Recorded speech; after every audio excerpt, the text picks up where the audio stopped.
మంది చనిపోతున్నారు, వాళ్ళవి ప్రాణాలు కాదా?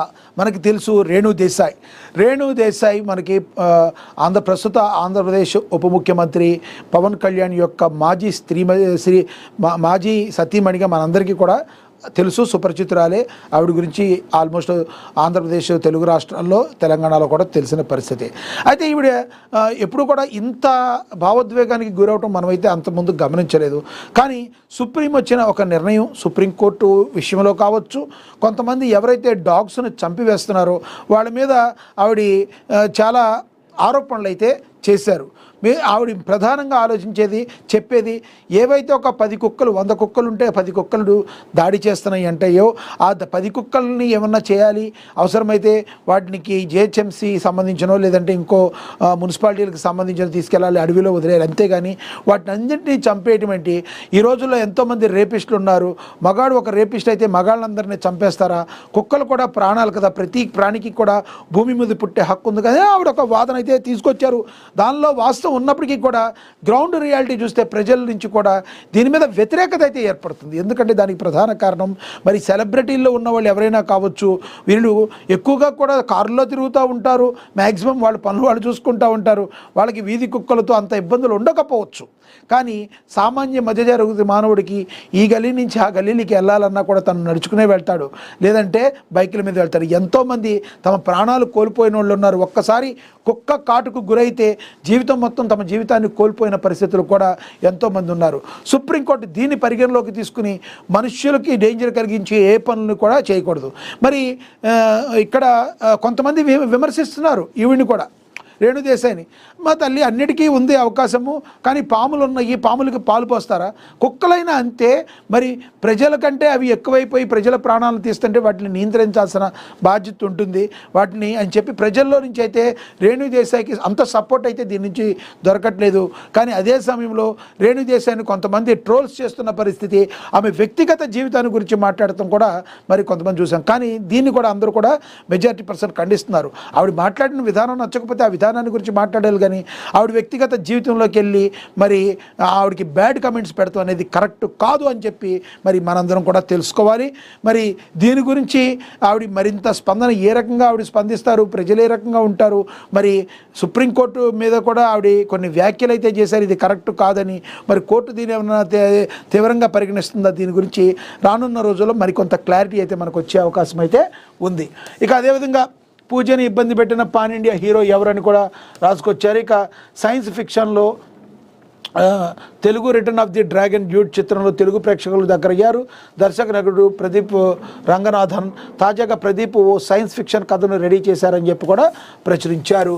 ఇక ఓవరాల్గా చూసుకుంటే మరి నేను విన్న కథ వేరు, చేసిన సినిమా వేరు అని చెప్పి మరి కథానాయిక పేరు తెచ్చుకుంది Rashmika Mandanna. Chhaava, Kubera, తామా, the girl friend సినిమాలతో సూపర్ హిట్లు, బ్లాక్ బస్టర్ అందుకుంది. 2020లో ఆమె నటించిన అన్ని సినిమాలు విజయాలు సాధిస్తే ఒక్క మూవీ మాత్రం బాక్స్ ఆఫీస్ వద్ద డిస్టార్జ్గా నిలిచింది, అదే సికందర్. బాలీవుడ్ స్టార్ సల్మాన్ ఖాన్ హీరోగా దీనిలో నటించాడని కూడా ప్రచురించారు. ఇక ఓవరాల్గా మనం సినిమా న్యూస్ చూసుకుంటే ఈ రకంగా ప్రచురించారు. ఆంధ్రజ్యోతి చూద్దాం ఏం ప్రచురించారు. ఇక ఆంధ్రజ్యోతి, ఆంధ్రప్రదేశ్ న్యూస్ చూద్దాం.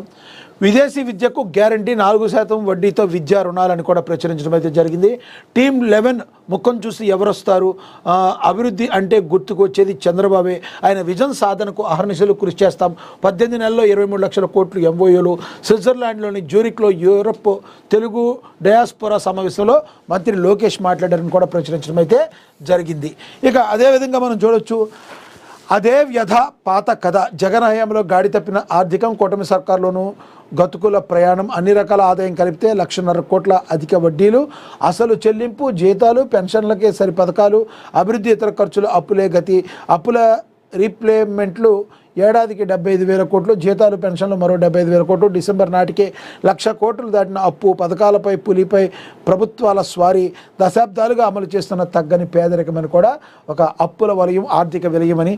గతంలో మరి జగన్ సర్కార్లో అసలు రోడ్లు లేకుండా ఉంటే ఈ సర్కార్ కూడా ఏమెంత పెద్ద రోడ్లు అయితే వేయలేదని, ఆ గోతులు మాత్రం కప్పేటట్టు వరకు ఏదో గుడ్డిలో మెల్లగా పని అయితే చేసుకొచ్చిందని చెప్పి అదే వ్యధ అని చెప్పి కూడా పాత కథ అని చెప్పి కూడా ఒక ఆర్టికల్ రాక ప్రచురించడం అయితే జరిగింది.